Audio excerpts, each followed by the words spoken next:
Good morning, boys and girls. Welcome back to week 2 of our phoneme substitution. And really, all that means it's a fancy word for we're just going to be playing with letters and sounds this week to make new words. So, to get our brains warmed up, we're going to start with looking at these two words. And we did this last week when we did our review lessons. We are going to look and see what is the same about these letters and what is, or excuse me, not letters, words. What's the same about the words and what's different about the words. So we're not even going to worry about blending those sounds. We're just looking at the words right now and coming up with what we think is the same in those words and what is different. So I'm going to give you a chance to look at it for a second.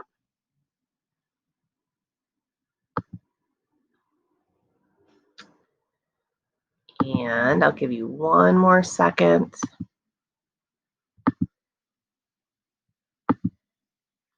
All right, go ahead and shout out at the camera. What is the same about those two words? Remember, it's good to say it out loud, even though we're by ourselves and we're on Zoom, because that's how your brain learns. We go from our mouth and we hear it in our ear and it goes back up to our brain. So it's good to say it out loud, even if you're at home. So what are things that are the same about these two words? Yes, did you both say they have a T at the beginning? So this word has a T and this word has a T. Very good. What else do you see that is the same? They both have the vowel E. E and E. E says ah, E says ah, E says ah. And they both end with an N. N says n, N says n, N says n. Good. What's different about those two words? Yes, this word has an H and this one doesn't. And we could even say that this word has a digraph because when we see T and H together, we know that's a digraph. The digraph, remember, you have to stick your tongue out at the teacher on that one. So let's slide through these sounds and figure out what these words are. Okay, let's start up here. Ready? Turn your voice on. We know that E says ah. We've got to grab that vowel sound because we know that's the tricky one that gets us caught up. Ready? Turn your voice on and we're going to slide through these sounds. Ten, 10, 10, the number 10. Very good. All right, let's look at this one. Remember, stick your tongue out. N, then, then, yes, then we will go to the store, then we will get ice cream. Very good. All right, I'm going to make my screen big today because for the rest of the time, whoops, you just need to see me and my dry erase board. So boys and girls, this week, we're going to start off with just working on switching the ending sound. So I'm going to, oh, and I should tell you this. I want you to press pause, and if you don't have a dry erase board and a marker, I need you to go grab one. So press pause, you need something to write with, something to write on, and then something to erase, or you can just use your finger. That's what I do. So go ahead and grab that, press pause, and then come back to me. All right, ready? So I'm just going to, on my board, get it up for you to see, I'm just going to write M and A. And I would like you to write that 1, 2, 3, 4 times. So M-A, M-A, M-A, M-A. So this is what you should have on your board, all the M-As. And today we're going to work on the ending sound. We're going to be switching that ending sound. Okay. Now I'm going to get a red marker because remember we've been using colors to help us with beginning, middle, and end, and usually we use red for the end sound. If you don't have a red dry erase marker, please don't feel like you have to go rush and get it. But I'm going to use it just to help us see better. Okay. So, sorry, boys and girls, I am like in a different space. I'm gonna move this down. You don't really need to see me. All right, that's better.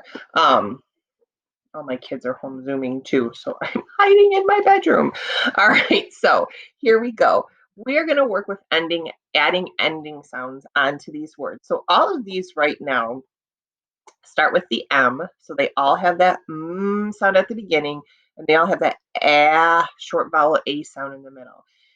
Now, if I want to make this first word, and remember, I want you to be writing with me, and if I'm ever moving too fast, you can go ahead and press pause and get caught up. I want this word to say map, map. What do I need to add to the ending sound to make the word say map? What is it missing? Remember, shout it out. Even though you're home on Zoom, I want to hear you shout it out because it helps your brain learn. Map. Yes, boys and girls, if you said P, you are correct. And I'm sorry if my handwriting is not so good. I am writing upside down. Let's slide through these sounds. Ready? Start at the top or at the beginning. App. Map. Good. All right, what if I want map to say mat? Mat. What do I have to add to the end of this word? Mat. Write it. Did you say T? Yes. That word now becomes mat. Good. And boys and girls, we've done this before, but I hope you're seeing why it is so important as a reader that I have to read all the way through the word. Because if I read all the way through the word, I know that I've hit every sound, and just the ending sound can completely change what the word is. What if I want this word to say mad? Mad. What do I have to add to the end? Mad. Did you say D? Yes. And oh boy, let's see if I can do this backwards. Or upside down. Not so bad. All right, let's slide through those sounds. Ready? Let's read it. Mad. Mad. Good. And for our last word, what do I need to add there if I wanted to say man? Man. What letter has to be at the end? Man. Did you say N? Yes, you are correct. All right, let's read through those words together. Ready? Map, mat, mad, man. Good. So notice that all of the words all start with an M. They all have the vowel A. A says ah, A says ah. And it's only the ending sound that changes, and it changes the word completely. So good readers read all the way to the end. All right, so this next thing we're going to do, friends, go ahead and erase your board. This might be a little tricky for you, and you might get a little frustrated, but this is kind of the goal of where we're working towards. So I'm going to go slow. If you need to press pause to make your brain think, go ahead. We're going to be doing one of these every single day. So if it gets a little bit too much for you, it's okay. Remember, I like to challenge you at the end. This is the goal of where we want to get to. So I'm kind of showing you when we're all done with this, this is what we should be able to do so we know that we are really able to read words and play with sounds and do all the things that readers need to do to make decisions as readers. Okay? So I have a little script here, and I'm going to say it, and I'm going to write it too. I want you to do the best you can. So I want you to think, and you're going to need your board and your marker. And again, at any point in time, if you need to press pause, you can. I want you to write 2 letters to make the word an. So 2 letters to make the word an. Go ahead and write that. 2 letters to make the word an. What 2 letters do you need to make the word an? Well, I hear eh, eh, eh. So I'm probably going to do this, friends. I'll write it and then I'll show it. And stretch it out. What do you hear? And. All right, did you say that? And 2 letters to say and. Good. All right. I want you to add a letter to the beginning of the word to make the word fan. So add a word to the beginning of the word to make the word fan. I want you to think. What do you have to add to the beginning? I'm going to flip my board around.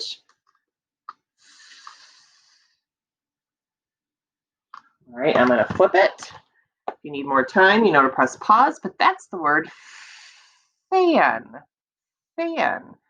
All right, ready? You're going to change 1 letter to make the word tan. Tan. So I have to change a letter to make the word tan. Where do you hear the difference at? Tan. Ooh, I hear the difference at the beginning. How am I going to make that word Tan. Did you say T? Very good. Sorry, that was upside down. Tan. All right, now you have to be good listeners on this one. Ready? Now I want you to change one letter to make the word tin. Tin. How would I make that word tin? I'm going to just fix my T right now while you're thinking. Where do I hear the difference in sound at? It was tan. Now I want it to say tin. What do I have to do? Ooh, I hear that in the middle. What does that have to become now? In. In. Go ahead and write it. Did you say, ready? If you need to press pause, press pause. Did you say tin? Yes, the I, in. Now I want you to change one letter to make the word pin. Pin. What letter do I have to change so I get pin? Pin. Where do you hear the difference at? I hear it at the beginning. Pin. I'm going to write it. If you need more time, press pause because I'm going to show it. Ready? Did you say pin? All right, now here's the bonus. Ready? I want you to add a letter to make pin say pine. Ooh, What did we learn? What do I put to the end of a word when I hear pine? I have to add it to the end of the word. Ready? I'm going to flip it. If you need more time, press pause. Did you say silent magic E? Yes, silent magic E makes the I say its name, so it becomes pine. Good. All right, friends, if you found that tough, please don't worry. We're going to do one of these every single day this week and next week. So you're going to get lots of practice with this. If it was challenging today, it is a-okay, but this is where we want to get to. So now you kind of know on this road of playing with sounds, kind of the end goal for us. You will have a seesaw activity today. When you're done with this, make sure that you take your time on that as well. Have a great night, and I'll see you tomorrow. Bye.